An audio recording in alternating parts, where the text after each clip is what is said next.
दिनै जोंनि बर' आइजो लिरगिरि गौथुमनि मोनसे गोनां हाबाफारि जों आखायाव लादों।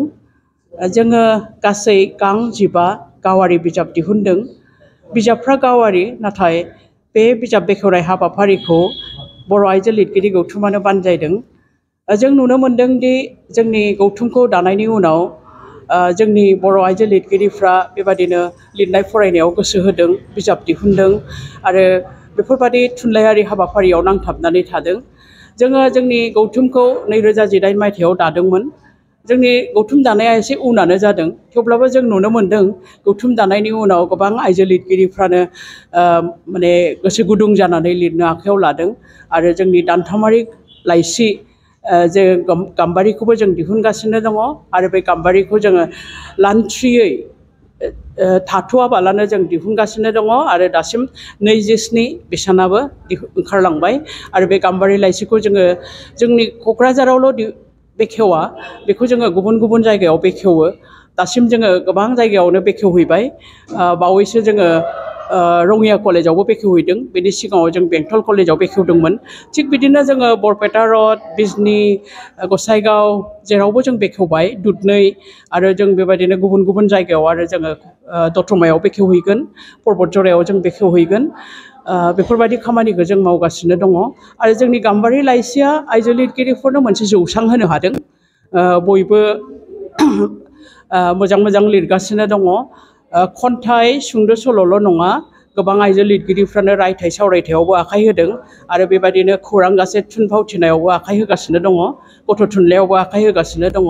दिनैनि बिजाब दिहुननाया जोंना गां 15 आरो गां 15याव जोंहा गां 9 खन्थाइ दङ, गां 4 सावरायथाइ दङ, रायथाइ आरो सावरायथाइ आरो गां 2 सुंद' सल' आरो गां 2 थुनफावथाइ, खौरां गासेट थुनफावथायनि बिजाब दङ। दा जों बिजाबखौ दिहुननो हानानै जों जोबोद मोजां मोनदों। जदिअब्लाबो जोंनि बर' बिजाबनि हाथाया बारा मोजां नङा, थेवब्लाबो जोंनि आइजोफ्रा गाव गावनि पकेटनि रांखौ खरस खालामनानैबाबो बिजाब दिहुननानै थुनलाइखौ सिबिनो आवगायबोदों। बेनि थाखाय जों थारैनो बिथांमोनखौ जों बाख्नायनांगोन आरो बे हिसाबै जों बर' आइजो लिरगिरि गौथुमा जेब्लाबो जोंनि बर' आइजो लिरगिरिफोरखौ जों सुंथाबाय थागोन, जों सापर्ट खालामबाय थागोन, बेबादिनो जों जौसां होबाय थागोन। फरायगिरिफोरनि फारसे आंनि खावलायनाया जादों फरायनांगौ बिजाबफोरखौ। आथिखालाव डिजिटेल मुगायाव बिजाब फरायनाय हुदाया बाङाय जालांबाय, जोंनिल' नङा गुबुनफोरनावबो। थेवबाबो जों नुनो मोनो जे प्रिन्ट बिजाब, साफायनाय बिजाबनि गोनांथिया बा अनसायनाया जोबनानै थाङाखै। बिजाबफोरखौ नांगौ आरो जोंनि दिनै दिहुननाय बिजाबफ्रा हयथ' एकाडेमिक थांखिनि थाखायबो खामानियाव फैगोन, सिलेबासफ्रावबो माने बे हेफाजाब होगोन, मानो होनबा गोबां सावरायथाइ बिजाब दङ बाहाय। बिनि थाखायनो आं खावलायनो लुबैयो जे जोंनि फरायगिरिफ्रा बिजाबखौ फरायनांगौ आरो जोंनि लाइमोनफोर, फरायसाफोर बिसोरो बिजाबखौ फरायनांगौ।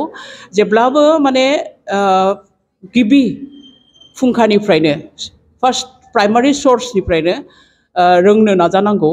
सोरनिबा सेकेन्डारि, टार्टियारि सर्सनिफ्राय जुदि बिजाबखौ फरायोब्ला माने डाटाफोरखौ लायोब्ला माब्लाबा एसे सिलिंलांनो नागिरो। ओंखायनो प्राइमारि सर्सनिफ्रायनो बिजाबखौ फरायनांगौ आरो आं सानो जे बिजिरसंगिरिफोर बा कलेज इउनिभारसिटिनि फरायसाफोरनि थाखाय माखासे बिजाबफ्रा जोबोद मदद खालामगोन होननानै आं सानो। ओंखायनो आङो फरायगिरिफोरखौ बेखौनो खावलायनो सानो, बिजाबफोरखौ फरायनानै नाय आरो बिजाबफोरखौ अनसाय।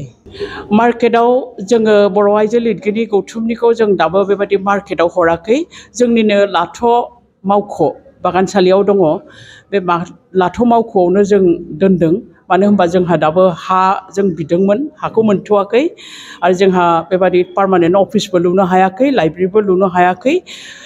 बेखायनो जोङो लाथ' मावख'आवनो दोनो। जाय बिथांमोनहा बिजाबफोरखौ नांगौ बिथांमोनहा जोंजों जगाजग खालामनो हायो बर' आइजो लिरगिरि गौथुमजों आरो जों होमबानो मोननायनि राहाखौबो लानानै होयो।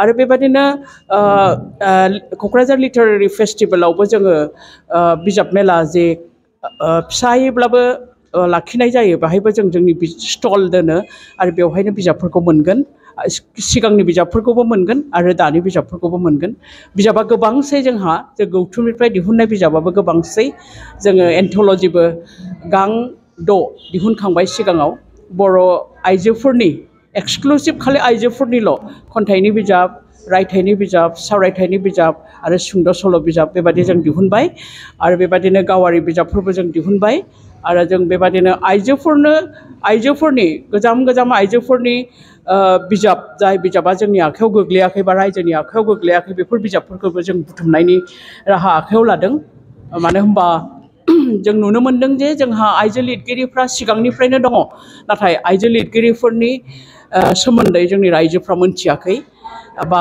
बिथांमोनखौ फरायनाय जायाखै बा बिथांमोनहा बेबायदि सुजुगबो मोनाखै दा बेखायनो जों जुदि गौथुमा बेफोरखौ आखायाव लायोब्ला जोंनि आइजो लिरगिरिफोरनि सोमोन्दैबो जों गोजाम लिरगिरिफोरनि सोमोन्दैबो जों मोनथिनो हागोन